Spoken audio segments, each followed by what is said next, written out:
In an ever-evolving digital landscape, for your business to thrive, you must adapt or die. Welcome to Marketing in the Age of AI, the podcast helping you harness the power of AI and marketing tools to revitalize and grow your business. And now here's your host, marketing expert and author of Authentic Marketing in the Age of AI, Emmanuel Rose.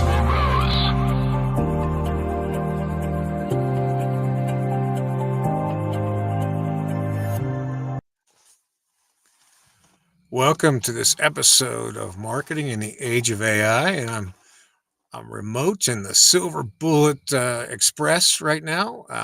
I'm in the Flathead National Forest, just outside Glacier National Park, and through the magic of lithium-ion batteries and Starlink, I'm bringing the show to you today. And what a great show it's going to be, because I have the distinguished guest, Jason Barnard. He's a renowned digital marketing consultant and founder of CaliCube. He's award-winning, and he specializes in helping brands harness the power of AI to enhance their online presence.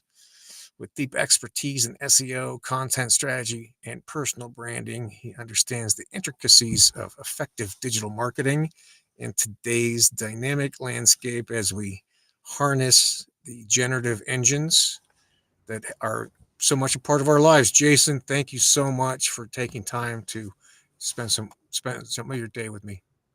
Well, thank you so very much for having me. I'm delighted. Now, I want to know, was that introduction written by AI? It is absolutely written by AI and augmented by none other than Emmanuel Rose. Beautiful. The human in the loop. That's right. We got to have the human in the loop. Well, the first thing I want to tell you, Jason, is I've noticed an amazing transformation in your LinkedIn, and it is really in the kind of the overwhelm of LinkedIn.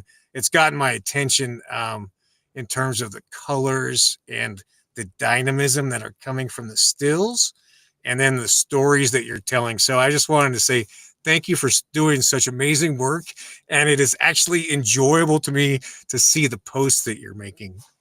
Oh, right. Well, Joanne will be delighted to hear that, because she's the boss of the posts. And Veronique, who's the graphic designer, will be delighted to hear about the colors. And we've added previous clients to the banner. So we see that I've worked with personally Disney, with Ahrefs, with SEMrush as my clients, which brings enormous trust. And the colors really help, because it pushes all of that out there. And we've highly optimized the title and the description. And I've been building assistant GPTs, but we actually use Gemini gems. So it's assistant gems obsessively for the last 6 months. And the secret to those posts is that I've built a lexicon with a definition, factual definition, my definition, and why my definition is important to the wider marketing world. And feeding that to a gem really keeps it focused, and keeps it focused on our message, which makes us stand out. And it's been a 6-month journey, so I really appreciate that you've noticed. Oh, 100%. Yeah. And just the gems are the custom GPTs corollary. For Gemini. And the other reason that we've focused on LinkedIn is that our data, we've got 9.4 billion data points covering 70 million brands, and we have detailed digital footprints on 1 million entrepreneurs. Now, CaliCube gives all of our information away for free, but we serve entrepreneurs who don't have much time, don't have the energy or interest to learn how to do all of this stuff themselves, and want to free up headspace. So we offer premium services to entrepreneurs who want us to do this for them and do it properly using our data. And our data tells us LinkedIn is phenomenally important. Now, I think we all know that instinctively, but we have the data to prove it. So we focus on LinkedIn, we make sure that that's right. Yeah, and I think what the genius of that is that you're building this really strong brand footprint versus DMing the heck out of everybody like we get accosted by every day, right? Yeah, and I think that's key, is we need to build an incredibly solid personal brand, in our case, for our clients and for myself, across the entire digital footprint. So some people will say, oh, I've done LinkedIn, that's it, job done.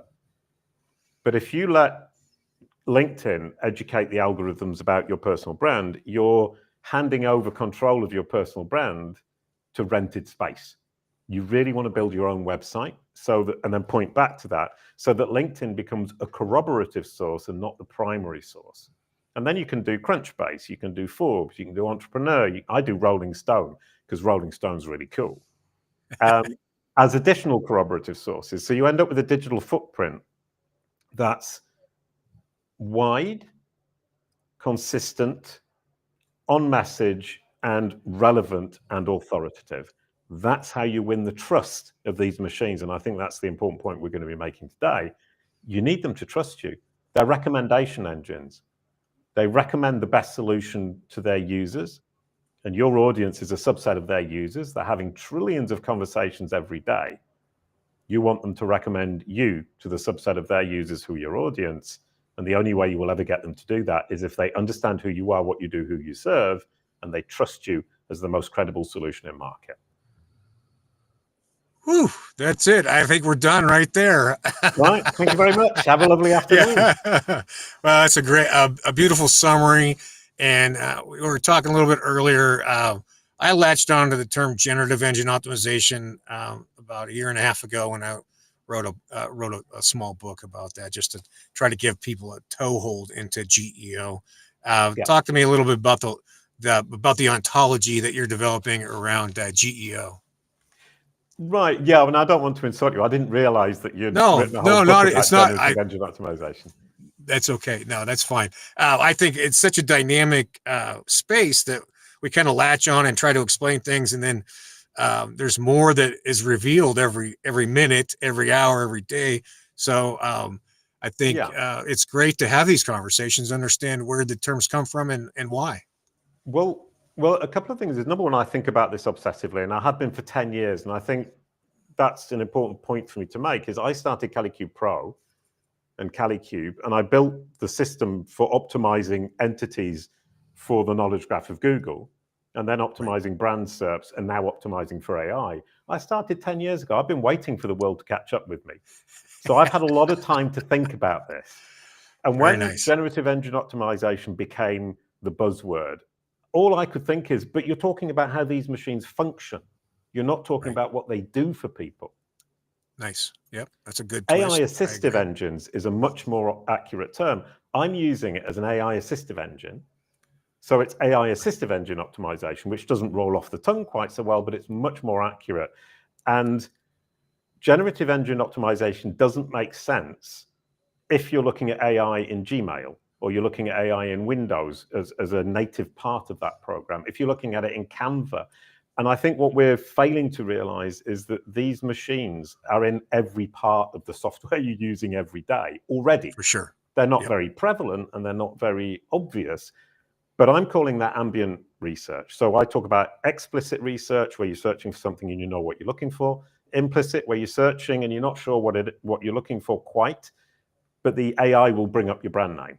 So, I'm looking for a solution to optimizing my personal brand for Google and AI. CaliCube and Jason Barnard will naturally come up in the conversation.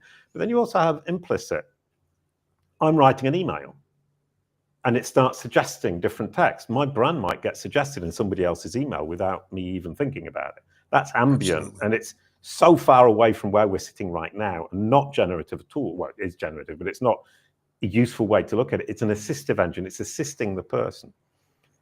So for me, AI assistive engine optimization is a much better term. And it's a term that I started talking about in 2018. I started talking about answer engine optimization in 2018 with a series on SEMrush. And immediately in the first episode, talking with Dawn Anderson, she suggested to me that it was actually assistive engine, so credit to her. And that's what I've been on ever since. And as I said to you just before the show, it just occurred to me a couple of weeks ago that it's a perfect segue to AI assistive agent optimization, which is the next phase, which is going to happen in a few years' time. So I would really like it if the industry would follow me and say AI system engine optimization. Well, but of course, the challenge is that we know SEO as a short phrase. So to me, GEO is like the replacement of that. But I completely get that we are moving to agentification ultimately. Yeah. Yes. And I think one of the things as well is at the end of the day, it may well not matter whether people choose to adopt my term. If I can convince the AI that generative engine optimization is essentially the same thing as AI assistive engine optimization, I will get mentioned in the same conversations anyway, so it doesn't matter. Yeah. So my job now is to educate the machines that those two are the same thing. So if you can add that to the show notes, that would help.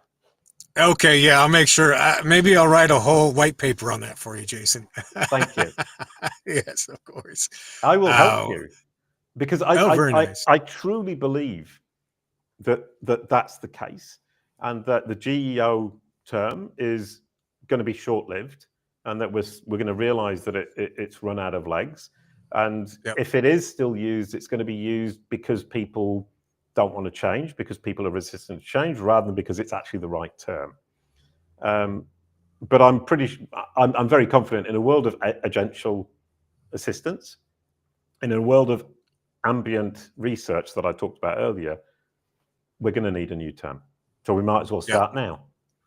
All right, I'm with you. I'm a firm believer in language, and that humans have to have language to describe situations, and so I'll work on that with you. Thank you very much. I appreciate that. Yeah.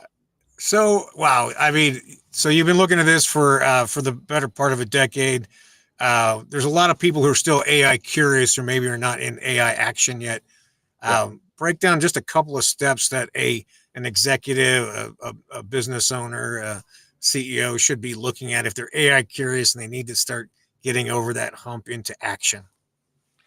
Do you mean how they can use it themselves to help their business, or how they can approach AI when it's representing them to the outside world when people are searching around their topic? Let's call it a two-part question. Okay. Yes, both of those things. We'll start with the core one, which is if you want the AI to represent you as the authority you deserve to be seen as, then you need to educate it. It won't figure it out for itself. Or if it does, it will figure it out for itself by luck, but it will be incomplete, and it will definitely not find everything that's glorious about you. And we've got, I'll just tell you one specific strategy we're currently implementing. It's called bringing the offline online. And I've been at 50 conferences over the last few years. And I've gone back through, and my team have interviewed me, what happened at each conference, who I met, who I talked to, what I did, what I spoke about, which talks I saw. And then written an article about it, which brings the offline online, and now the AI can see it. Whereas before, it was, in my head and nowhere else. And what was interesting is, number one, I'd forgotten quite how many people I'd met, quite how many things I'd done, quite how many talks I'd given. Sure. But the other is that the research around it is, let's find some proof. So I've made a claim. I was at this conference. I framed it in a way that makes sense to me. I talked to this person. I watched that talk. And that means that I'm an authority in AI assistive engine optimization or generative engine optimization today, because I interviewed Aleda Solis. I gave a talk about answer engine optimization way back in 2017. I was talking about reputation back in 2015. And then I need proof, because I've made a claim, I've framed it to my advantage today, and then I need proof. And what we found is there was a lot of information out there of people who had written blogs or mentioned me or mentioned the event. And that then gives us what we call claim, frame, prove. And I've made a claim, bringing something offline to online, framed it to my advantage, and proved it. That's the way to beat, if we can say that. That's the way to beat the algorithms. Right, to augment your brand by bringing the things out of your head onto a digital footprint. Yeah. I mean, I would start with optimizing your LinkedIn profile, your Crunchbase, and all the other things that exist already online. Next step, bring the offline online. And, I'm a member of the Entrepreneurs Organization, if you know that. 19,000 entrepreneurs around the world. I'm a member. I went to Deal Exchange in LA. I met lots of people, lots of great entrepreneurs. I was at an event in Paris last week. We're putting that online too. And that establishes me as a respectable, authoritative entrepreneur who's part of a major community. Yes, interesting. And so you're doing it. Are those video interviews, or are they blog posts, or how are you actually building it? A bit of both. When I've got a video interview, we add that, and when I don't, it's just a blog post with me saying I did this, I did that, and then linking out to social media posts. I mean, how on earth does the AI find all of the Facebook posts, the LinkedIn posts? Somebody once told me Google indexes about a third of Facebook. It's probably 5% now. But if I link to that specific thing saying this is proof of the fact that I was at this event because somebody posted on Facebook with a photo of me at the Entrepreneur Organization event in Paris last week, then it will find it because I've linked to it. And I've stated clearly, this is an interesting piece of information related to this piece of information that I've just given you. You've won the game. Isn't that simple? It's beautiful. Yeah, it's very beautiful. Oh, I like the word beautiful. It is beautiful. It's elegant, actually. Oh, that's exactly the word we use when we're building CaliQ Pro with Damri, Chris, and Linal.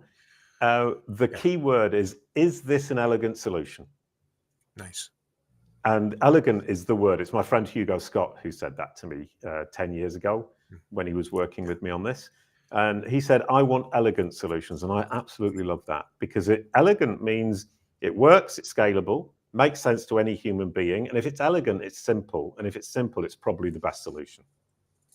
Yeah, and it's additive, right? And it feels like it's a natural expression of the human versus some clunky thing I got to get into, right?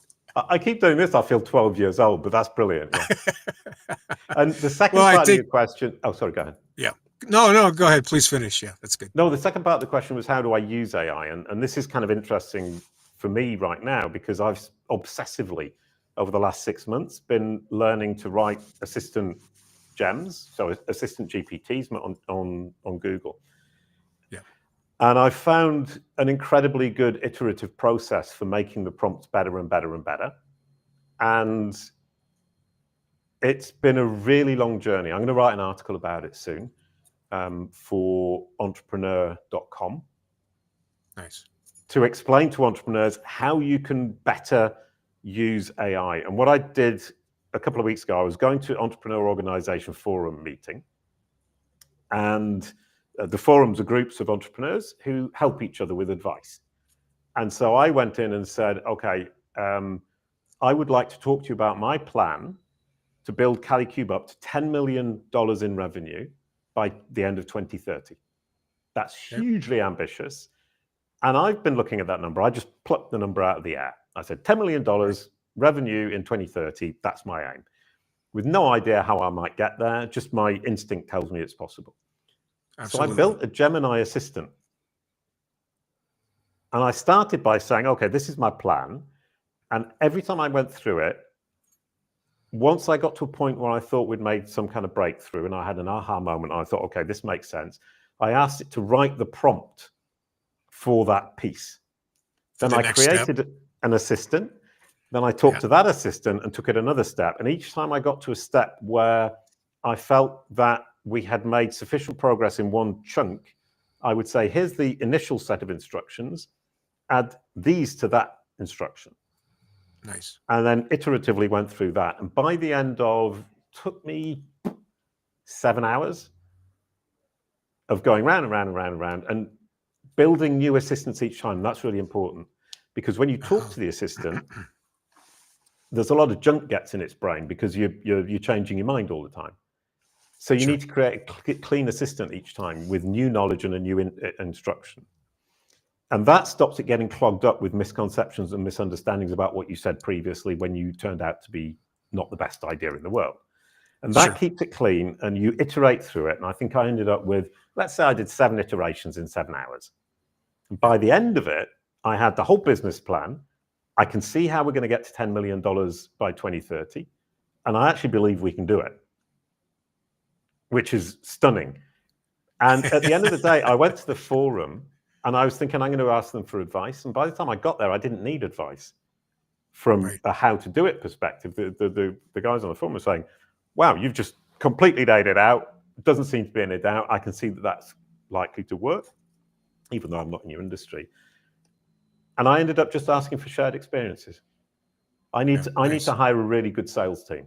Who's got experience with that? What happened to you? And they told me, they gave me the stories, and that's really helped me formulate in my mind. That's our weak spot, sales.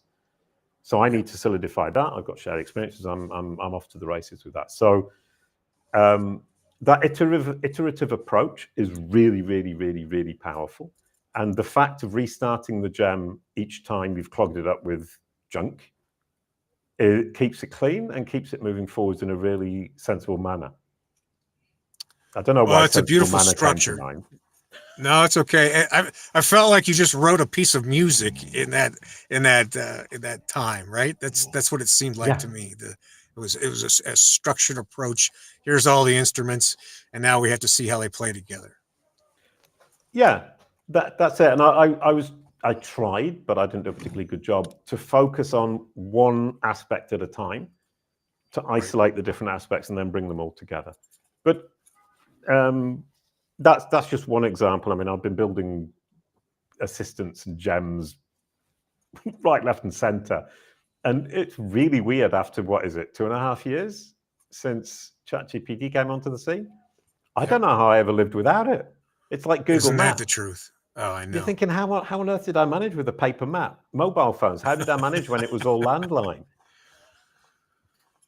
Yeah, and I think that's what is fascinating to me about the people who say, "Oh, well, I don't want to use AI. I'm afraid of it. It's going to take over the world." You know, like all the histrionics around it. When it's like saying, "Well, I don't want to have fire because I like it how it is already." Right? Yeah.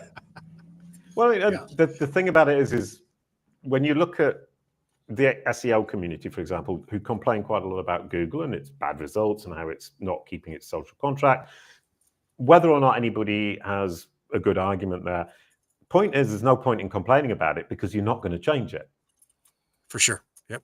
So it's really that thing that Confucius talks about. Identify what you can change and make your best efforts to change it. Identify what you can't change and learn to accept it. Yeah, I love it. Phil Mickelson, the professional golfer, he was in a group of pro golfers. They're complaining about the rules of PGA, blah, blah, blah. And Phil just says, hey guys, just play better. Yeah. Same idea, right? Control what you can control. Let's see. I want to just get a couple of tools from you for people to be able to assess what the answer engines know about them now, and then maybe that would help break out a plan of action for an executive who wants to build a personal brand. Right. Well, we have multiple free tools on Kalicube.pro. So you can look in the Google's knowledge graph, see if you're in the knowledge graph. You can check out your brand, the search result for your name. There's a copywriting tool that tells you what entities Google understands in a piece of copywriting you've done. So go along to kalicube.pro/tools, and it gives you a list of the tools. Play around with them, have fun, it's delightful. A lot of SEOs use our tools. We get a huge number of visits to those pages. On kalicube.com, if you go to kalicube.com, kalicube.com, and you look in the top menu, there's an AI report. Click on that, and we will send you a free AI report telling you what the AI thinks about you and your current strategy. And we have a colleague called Dave Barnard. He's created a thing called LLMTel, LLMTEL.com. And you can go there and have a look and see what kinds of queries around your brand are going to be helpful and how visible your brand is for those queries. That's very nice. So that gives people a toehold into at least establishing what they're doing now. And then I'm sure there's lots of other information on Kalicube as well. And I'll give you one more hint, is kalicube.com/guides, kalicube.com/guides. Go there and we've got, I think it's, 7 free guides where we explain our techniques, our strategies. We're giving it all away for free because I believe that controlling your corporate personal product brand in Google and AI is an existential question that we all have the right to do it, that the solution is sufficiently simple that anybody can do it. You don't need to be a geek. And we give that away for free. And as I said, our business model is serving business leaders who are time poor, cash rich, want to get their time back, don't want to have their head filled with all of this stuff, want to spend their time running their business and not worrying about how Google and AI represent their personal brand. Well, that's a very complete view, and Jason, I appreciate your time and your thinking. I love the business planning that you did, and I think that's also a tool in and of itself for somebody who's listening in terms of how they could solve some immediate issues as well. Yeah, absolutely. I'm loving it, and I've now got my business strategy plan guide thing, and I talk to it obsessively. Well, it's good stuff. What's next for you or for Kalicube in the next few months? Anything you can give us a purview into? Right. Yeah. Well, the business plan that I've now got, $10 million 2030. I keep saying it because the more I say it, the more I believe it, and that's absolutely part of the trick.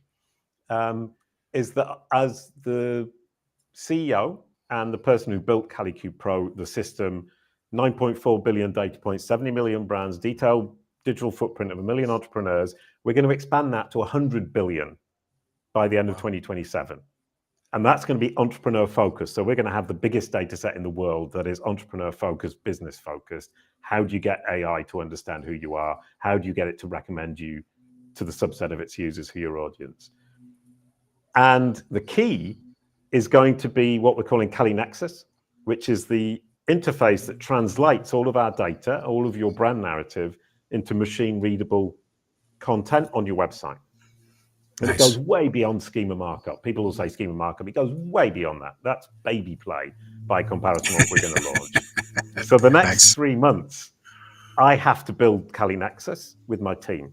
So we're building Kali Nexus for the next 3 months. We're not focusing on client acquisition. And then from January, we can scale because we will have an automated productized system that we can scale. And so we can offer lower tier offers, get more people on board and scale the company up. And what I love about what we're going to be building is that scaling doesn't mean a drop in quality. It actually means an increase in quality. Because as I write these Gemini gems that are going to drive a lot of the AI automation, I'm seeing how much better it is than the algorithms that I was writing 10 years ago. For sure. Wow. Well, it's ambitious and quite a gift that you're creating for all of us. So thank you for your hard work. Brilliant. Yeah. Well, the next 3 months for me is focused on the product, on automation. Then it's going to be a couple of years focusing on sales. Good. And then hopefully it'll all be running and I can retire to the south of France. Oh, I already am in the south of France, so I can just retire. No, a man like you can't retire. We need that brain working on challenges for all of us. Brilliant. And we need yours as well. You're going to write that white paper and I will help you.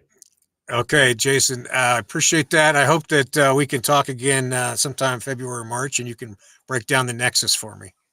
Oh, brilliant. Yeah, that's a great idea. That would be perfect timing. Thank you. Okay, good.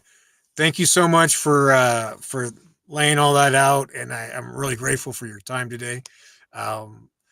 Hold on in the green room while I close this out and we'll say goodbye properly. Thank you so much. That was brilliant, as always. Cheers. I appreciate that.